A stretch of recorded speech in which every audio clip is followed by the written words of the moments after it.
Hello darlings, welcome back to my channel. My name is Coralie and welcome to VLOGMAS.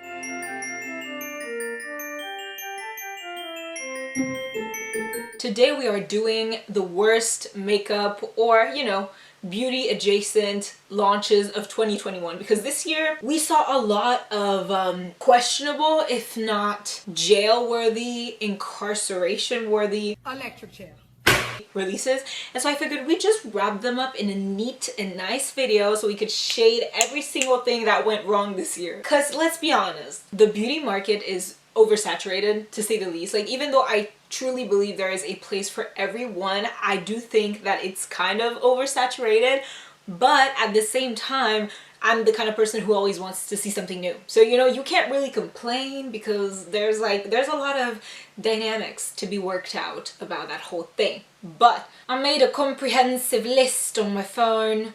It's on the Notes app. If I can find the Notes app, we'll be fine. Feel free to comment in the comment section down below what you thought were the worst launches of 2021. I am all ears. It can be even like outside of the realms of beauty, and honestly we could also do a whole video on that. I just don't think I got the facilities for that, big man. First thing I want to talk about is the Sims X MAC Cosmetics collaboration palette.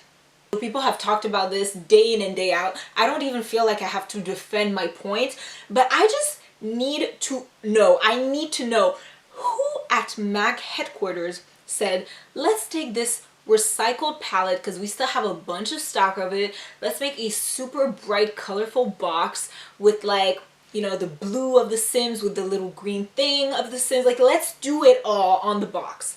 And then when you open it up, first of all, the component of the palette itself is not even customized. It's literally just MAC, okay?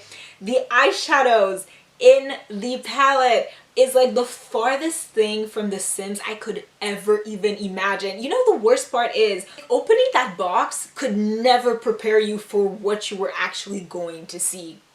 It could never prepare you. It's atrocious. Granted, like, it's atrocious. I don't even know, like, I think my biggest issue with this is the audacity to release the product. The audacity that MAC had to have to say, let's just put this out. Like, are you not embarrassed? This is embarrassing. You really thought you wait?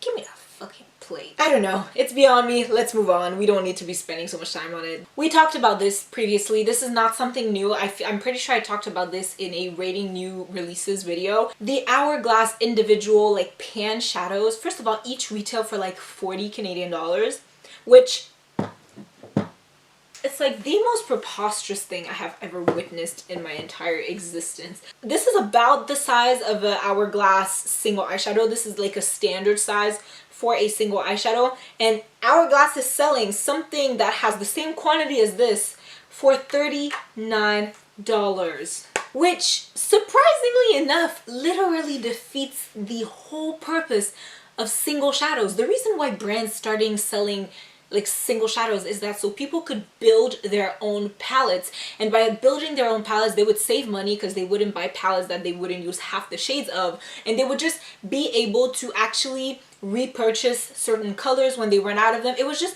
single shadows were kind of promoting more responsible consumerism in a way, and I think that's really, it's a really good thing about single shadows. Even though I'm someone who literally just buys palette, I understand where the single shadows come from. I think my problem is not inherently the fact that they released single shadows, is the price that they put them at. Because it's crazy to me. I know Hourglass is very luxury, it's very luxe. First of all, none of these shades were interesting. I think there was like one or two shimmers that I was like, oh, that's pretty, but would I purchase it? Absolutely not. No way in hell. And I don't even doubt the quality. I don't doubt the quality. I don't doubt how it performs on the eyes. The price was just enough to tell me everything I needed to know. Hourglass, what are you not understanding about the market? Why the hell would people go for your single shadows when they can find Colourpop? You know what I mean? It's like, it didn't have anything to it other than the pan itself was a little bit extra because it had the H from Hourglass. But honestly, the way I and many people saw it is that they were just trying to like give you less product. So it's like, anyways, I need to stop ranting about this. It's just, I don't get it, babes. I really don't get it. The NBA x Colourpop collection, I respect the choice of the theme, okay? But why could it not have been the WNBA?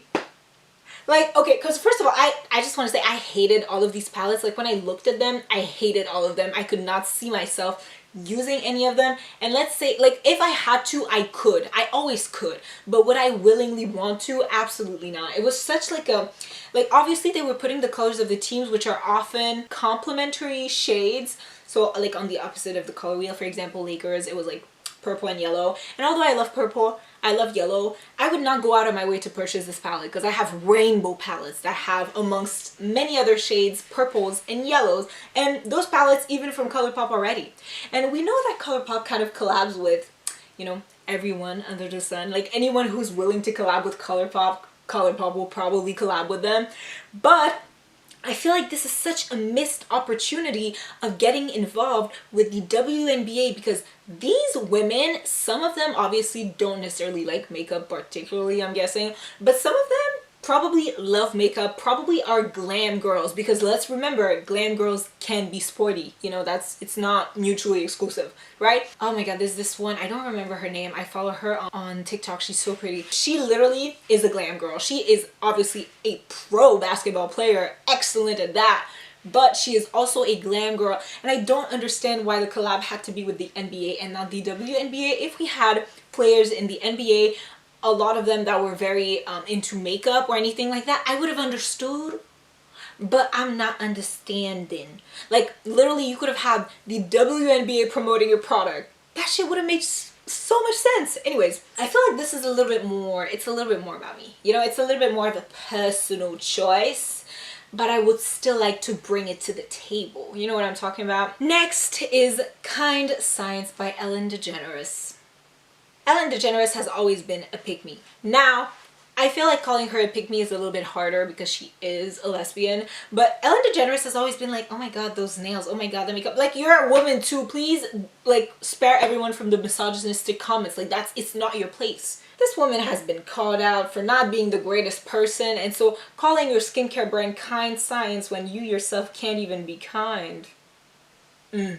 I don't have anything like actually accurate to say about the skincare. I'm not a skincare influencer. I try out skincare when I want to, when I can.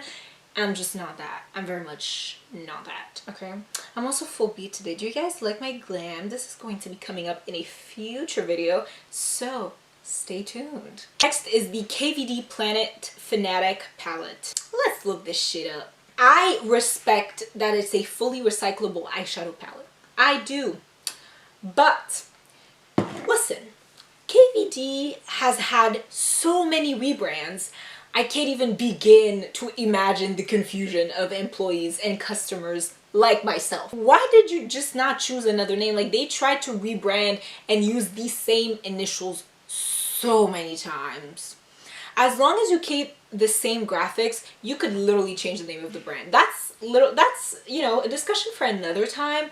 But I just wanted to mention that quickly because it has been weighing in on my heart. So, you know, I was wanting to talk about it a little bit, but whatever. The issue I have is that this, first of all, does not fit the aesthetic of the brand. Not the shades. I'm not even talking about the shades yet.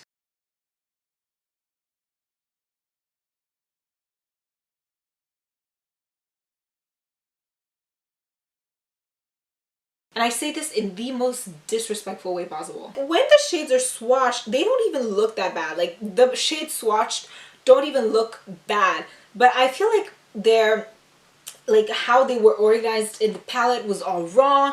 I hate it. I hate it. And people did not like this either. You know what I mean? Like, this is I feel like it's a universal thing. Like, we just looked at it and we're like, what the hell? Where's the black? Where are the goth graphics? We want those, you know? Anyways, KVD, I'm done with that. I've spoken my truth. Jaclyn Cosmetics Prep, Bake, Brighten, and Set Collections. On my notes, it's written with her ashy ass. Because I've said this on my TikTok before, and a lot of people seem to agree. How are you someone who's been in the beauty community for more than 10 years and you can't even grasp the concept of inclusivity within your brand. How does that happen? How does a lack of, I don't want to say consideration, because I don't want to I don't want to say knowledge, because she's been in the industry for 10 plus years. She needs to know. But I mean, literally anything that Jaclyn Hill releases is like a trip and a half. Like, I'm definitely not one of those people who are going to go on her page and harass the woman, because listen, fool me once, shame on you. Fool me twice, shame on me. Like, y'all keep getting fooled by Miss Hill. That's on you, and I can't hate her for that, because listen, that's your fault. Why do you keep buying her products if every release is literally a disaster? Like, why do you keep doing it? And so I will not be out there in the streets, burn the witch Jaclyn Hill. I will not do that, okay? But I will tell you one thing. I think it's not disappointing, because I've come to not expect a lot from you, but I think it's idiotic, it's disrespectful, it's truly an insult to your own intelligence as well as your whole audience's intelligence, because you decided to make, what, it was 3 or 4 shades of the Prep Bake Brighten, and then it's like, whoa, what do darker skin people do now? What do they do now? And it's like, you're a beauty influencer, you have seen the backlash that brands get when they deliver anything less than like good exclusivity, not exclusivity, inclusivity. You know what I'm talking about. You need to choose a struggle, because you have way too many at this point. Anyways, okay. Last product I want to talk about. I personally didn't see it as much of a fail, but a lot of people did. And that's the Fenty Beauty Gloss Bomb Dip Clip-On Lip Gloss. So Fenty Beauty has the Gloss Bomb. Very famous. I'm wearing one today, cheeky. I love them. They're my favorite glosses. I get one for everyone that I love. I actually talked about this in my best makeup of 2021, which you can find right here. And so Fenty Beauty released like a clip-on version, like a balm. You're gonna see in the picture. I don't know why I'm trying to explain this, but everyone was like, oh, you're releasing this in the pandemic. And although I agree, maybe the timing was not excellent. Maybe the timing could have been worked on. You know, there was COVID and all that, so I'm not going to blame them completely. But yes, I do agree that the timing was a little suspicious. But when I think of makeup artists, you know, people that want to use the Gloss Bomb shade, the Fenty Glow, which is such a universally admired shade, having to just like scoop it up with a spatula, put it, and then use it on their client is so good. It's so good. It's what makeup artists do. They put lipsticks in like pill compartments so they can have like each lipstick in a cream form, so they just have to scoop it out. It's better for sanitization and hygiene as a makeup artist to use it like that. And so when I saw it, this is what I thought. But again, I understand the slander, but be soft on Miss Fenty. If anything, it's them eyeshadow palettes that need to be dragged. Anyways, oh my god, this is it, guys. I hope you enjoyed. If you did, don't forget to give the video a thumbs up. And again, like I said, please mention in the comment section down below what you think were the worst releases of 2021. There are probably so many more. I feel like these were my highlights of the year. And so I really like grasped onto them and was like, yeah, this is what I want to talk about. But if you have any you want to talk about, please leave them in the comment section down below. I would be glad and joyous to hear about it. If you guys like me, my personality, or the content I put up on YouTube, which is 3 videos a week for the entire month of December in honor of Vlogmas, and otherwise it's 2 videos a week. So if you guys want to subscribe, if that sounds like some good entertainment to you, you know you got a beauty influencer, you got a student lifestyle vlogger, you got all of it. In me, you will find everything. I love you guys so much, and I will see you in my next video. How great!